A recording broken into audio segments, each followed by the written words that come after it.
I guess it happens rather frequently. You go to visit someone in a hospital or a nursing home, and you come there, and to your dismay, you find that he or she is asleep.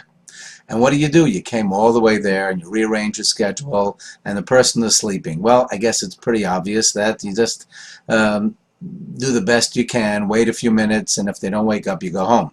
However, I did hear this story recently about a very, very, very great man, a sage in Jerusalem. His name was Rabbi Auerbach, and he went to visit someone in a rehab center. And this man was an elderly man, was in for rehab, and when he came to visit him, he was visiting together with his son. They found when they came in, they walked in, he was sleeping.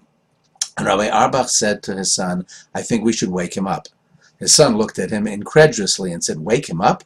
And while he hesitated, Rabbi Auerbach went over to the man and gently rubbed his arm and smiled and woke him up and said, "Look, you have visitors, you have visitors." His son was obviously quite surprised and later asked him, says, "Why did you do that?" He said, "Well, it's not obvious that the person needed to sleep because he was sick. He was probably just bored. He was in fairly good health and was bored and he fell asleep. He would have probably been rather disappointed to find out that we came and he missed our visit." And corroborating that was that a few weeks later they met the gentleman's grandson in the street and they said, "It's amazing." He said, "My grandfather said that if he had known that you had come and that he missed your visit, he would have been terribly, terribly disappointed. The best thing you could have done was wake him up." Well, what do you think of that?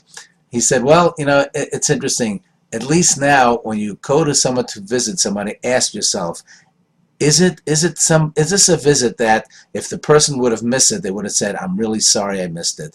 It's apparently not obvious that you should let the patient sleep.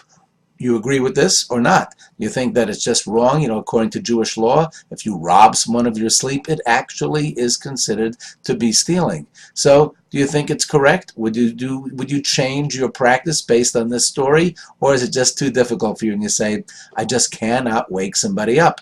Interesting question. Let's hear what you have to say. Something to think about.